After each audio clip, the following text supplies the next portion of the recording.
आणि आता थेट जाऊया, छगन भुजबळ बोलतायत. तो घेतलेला आहे, तिथे आता मी हा उद्योग सुरू केला आहे. त्याला फर्निचर लावलं, त्याला आम्ही सांगितलं तो CCTV लावला पाहिजे, तो आम्ही लावला. प्रत्येकाचा फोटो त्या नवीन रोजचा अक्षरांचा रेखांशच्या सहित तो फोटो, ते काम आम्ही करतो आहोत. आता हे एवढं सगळं याला काही पैसे पण खर्च झालेले आहेत आणि याच्यामध्ये भ्रष्टाचार काय असणार? काहीच भ्रष्टाचार नाही आहे.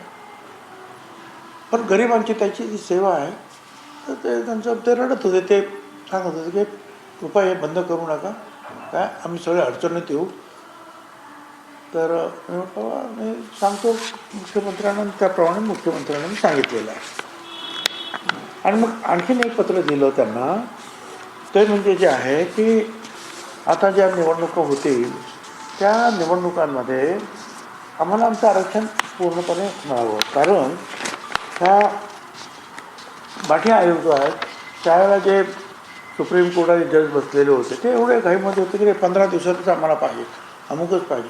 पावसाळा आहे, साहेब पावसाळा आहे, आता कसं इलेक्शन, जिथे पाऊस नाही तिथे निवडणुका घ्या, अशा रीतीने केलं. आणि काही अनेक नगरपालिका किंवा संस्थांमध्ये जे आहे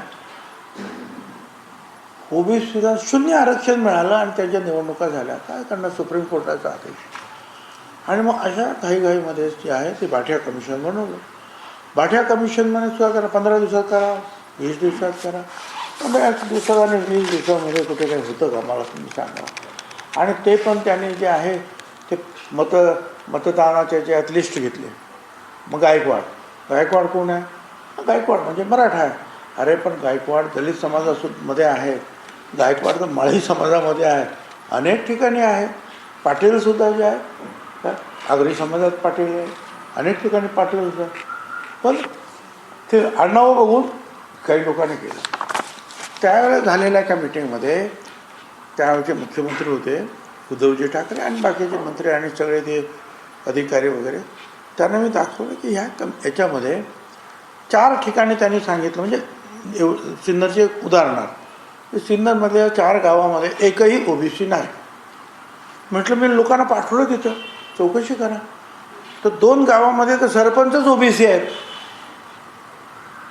आणि एकूण 4ही गावामध्ये 60% वरती OBC आहेत.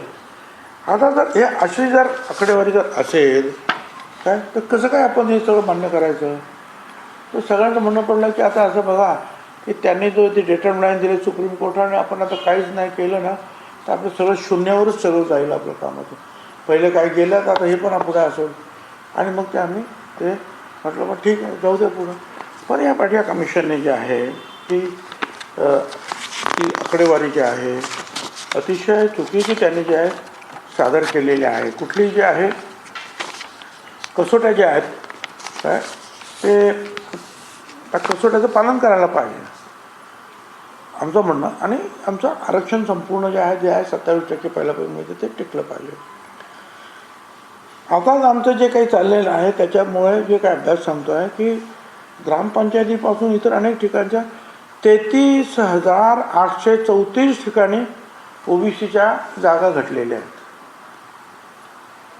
महानगरपालिकेमध्ये 67 जागा कमी झाल्या आमच्या, नगर परिषदेमध्ये 192 जागा, नगरपंचायतीच्या 182, जिल्हा परिषदेच्या 142, पंचायत समितीच्या 344, ग्रामपंचायतीमध्ये 32,907 एवढ्या जागा साधारण घटल्याचं दिसतंय. त्यानंतर एक बात